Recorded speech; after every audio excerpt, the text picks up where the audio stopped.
I grew up in Northeast Ohio and started out as a beer can collector. I was 6 years old, started collecting beer cans off the side of the street. And my dad was traveling internationally at that time, and he started bringing me back beer cans from all over the world. So that really got me interested in beer, even though I never had a beer at that time. By the time I was in high school, I had over 3,000 different beer cans. But when I went to college, I got into home brewing. And that really opened my eyes up. The craft beer movement started taking off, and I got involved in that and ultimately relaunched the Nashville Brewing Company.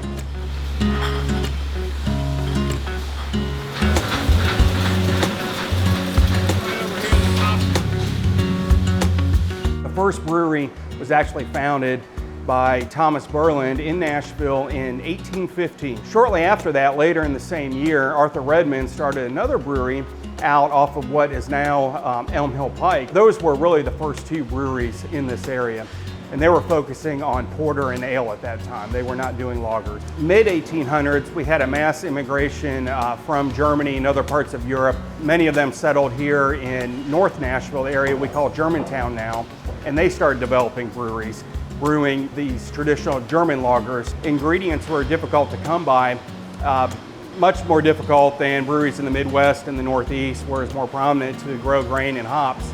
So a lot of the advertising that brewers were doing in the middle 1800s was purely to get barley from local farmers. Jacob Stiefel decided to build the first production brewery in Tennessee in 1859, and that was just on the south side of Nashville. And it was originally called the South Nashville Brewing Company and later just changed to the Nashville Brewing Company. Well, I ended up putting a historical marker in where the actual Nashville Brewing Company and later Gerst Brewing Company once stood on 6th Avenue South. And that project, that started about 10 years ago where I put that first marker in. Now I have a total of 7 historical markers here in Middle Tennessee representing all of these historical breweries that we had in the 1800s. So relaunching the Nashville Brewing Company was kind of interesting. First of all, it took a lot of research to determine what styles of beers they were brewing, and we really wanted to replicate those styles. And this style here of Bavarian Helles, we wanted that to be kind of our flagship beer under Nashville Brewing Company. So we worked very hard into researching that style and how they were making it back in the 1800s. So I think most people know that beer is made from 4 main ingredients. Barley malt and hops are always a big focus, particularly with the big hop craze. But more importantly, something that really gets overlooked is water. Having a good water source is crucial.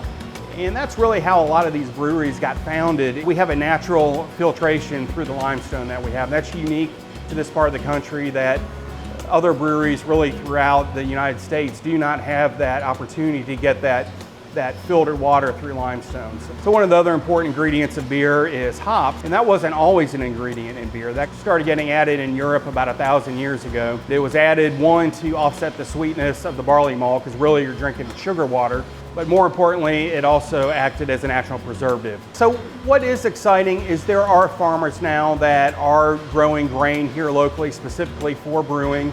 With the technology we have now to work with the soil and things, even though we're in a much warmer climate, they're able to start growing hops. And we're starting to see that in local beers, which is very exciting to have local ingredients back in beer. I think one thing that's exciting for me is people knowing a little bit about the history, just how beer was made and where it's made and the history behind that. When they are drinking it, they are drinking a little bit of history too, and that's always exciting.